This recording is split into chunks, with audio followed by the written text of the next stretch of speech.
Hey everyone, my name is Mike Krasminski. I'm the manager of the Environmental Services Department here at TriMet. And Seth asked me to give a little tour of the swale, and I guess we'll talk about it. I didn't realize this was such a popular event. Cool.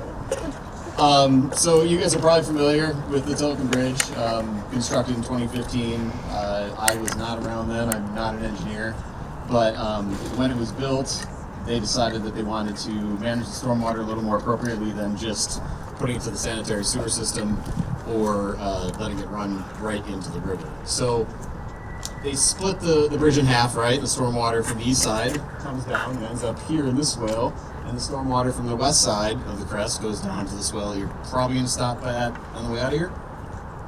Next stop? No? Not stopping at that one? Moody Street. Moody Street, that's it, on the west side, on the west side. Yeah. Okay.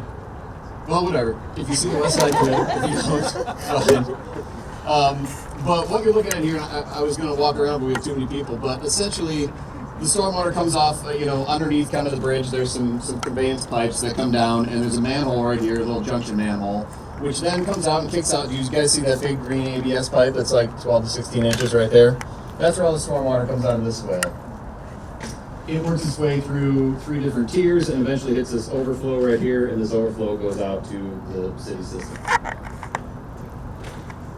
When this was designed, like I said, I wasn't around. I don't know how much they took into account track sand. And I would say from a stormwater perspective, it works fairly well. But the track sand was the one thing that they didn't take into account when they built this thing. Track sand is on every single train, right? There's a little compartment of sandbox, and a little sandbox in front of the wheels, the truck sets on every train.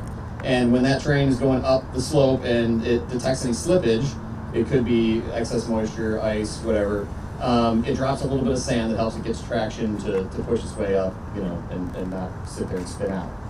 But when you add up every little sand drop over the course of time, there's quite a bit of sand. And they did not design any sand interceptors or sedimentation manholes on this to collect that sand. And it's surprising how much actually got collected, or basically gets collected and then deposited. Being a government agency, we do our best to do all the maintenance we can, but we're big and we have lots of different departments. And at TriMet, it was kind of like, well, who's responsible for removing this track sand, right? And I think that's a football that gets, a greased football that gets kicked around and everybody gets to try to have fun with. But essentially, a couple years back, well, I don't know how many people read the little brochure that Seth had sent around about what had happened last time, but they knew this was an issue early on after the bridge was constructed. And they attempted to do something about it, but they didn't do a lot. When I started 5 years ago, and then this project kind of made its way to my realm, we noticed that this was extremely loaded with sand. So loaded that you see these metal weirs, essentially. The stormwater is supposed to infiltrate, right, as it overflows over each weir. It knocks sediment down, right, and keeps going, so we have the highest quality that's leaving in the overflow. But it was so full of sand that upper basin was basically one big sand pit. And there was like, it was like an infinity pool down to the next bench here. And that pipe was halfway submerged. So sand was packed inside that pipe halfway up it. And into the junction manhole that was up here as it turned up onto the bridge. You opened it and it was just loaded with sand. So we went through it. We sent a vac truck with one of those pressure washers that would pull everything down. And we cleaned up all the sand in the pipe. And then we spent several days out here actually digging out sand to try to get this down. You can kind of see the root levels on those bushes there that, where the sand had gotten below and how far we dug it down, just to try to get this thing to function again. So we did that to free up the system, and then we actually constructed a much larger splash pad on the end of that. So it gives a place for the sand to basically knock out as it de-energizes out of here. And we go through, so this just happened in February, we just did this. We went through in February, cleaned all this up, and now we're going through with a vac truck once or twice a year and a crew to make sure that we get all that sand as it's being knocked out so it doesn't further bog the swale down. I guess I should add that there was so much sand here that it probably killed a lot of the vegetation. Hopefully there's no BES city employees that are going to hold us liable for this planting of swale. There we are. Don't tell your inspectors. But we have a crew that does landscape maintenance in swales, and I mean they have a whole long list of swales. We have hundreds of swales that we're responsible for, and they get around to replanting these as time and money allots. But this one would be up for replanting at some point, just to get more of the vegetation back. So there you go. That's kind of a brief overview of the history of this one.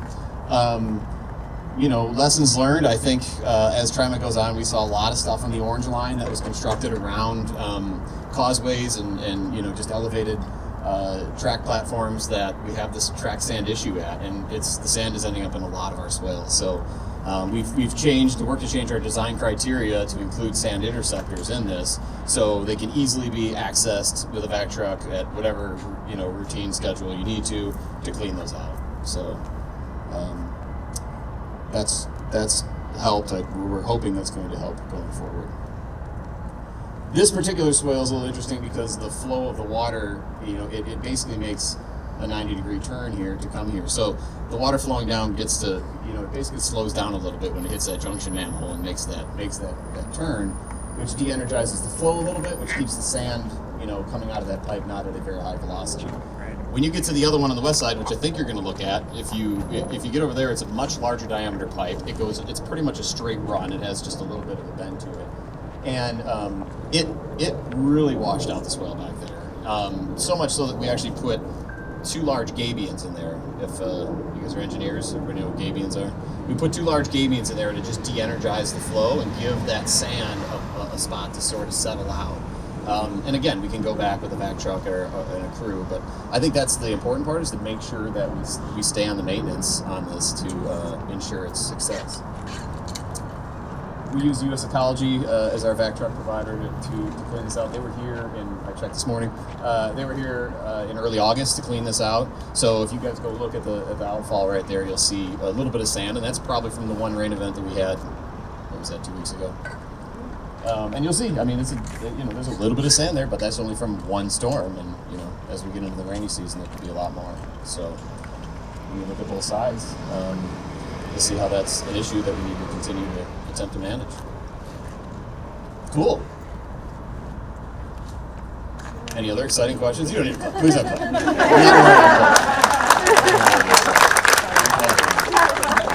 Does anyone have any questions? Have you thought about retrofitting in an interceptor? We have. So that's possible.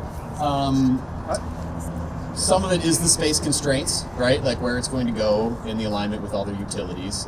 And we've basically decided that there's so much flow here and not enough room that the size of the sand interceptor wouldn't fit in both of these scenarios.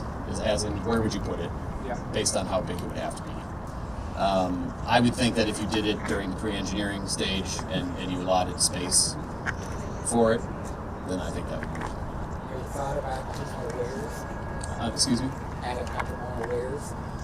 Well, we could. I mean, the weirs just basically, the problem was the sand originally, right? I mean, it's the sand coming in. You could add more weirs. When we got to this area, there wasn't a whole lot of cleanup on this lower third section, right? I mean, most of the cleanup was up top in the first two.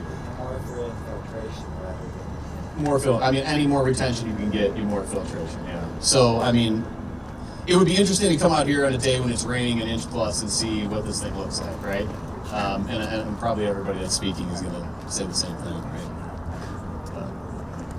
Have you updated your design standards? We talked about retrofit not being a possibility here, but have you updated design standards so that future projects that TriMet does, they include sand interceptors? Right, so we have some design criteria that we've had, and so originally when we learned that this is the problem, I was working with our folks in the engineering construction department to say, hey, here's a problem, I think we need to include these sand interceptors in all projects going forward. So we do have an enormous boring stack of criteria that they have added that to my knowledge.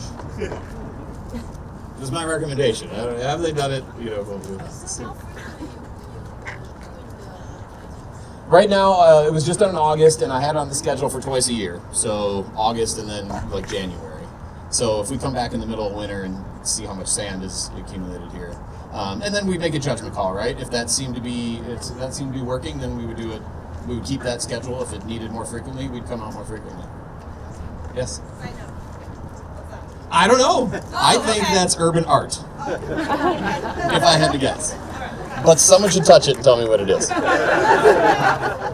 overflow, what's that plastic? There's like another overflow. You know, and I'm not sure. I think there is some of the design stuff. There's a couple other little pipes coming out of here. I think some stuff might come from our platforms. They might come from under drains from the pavers.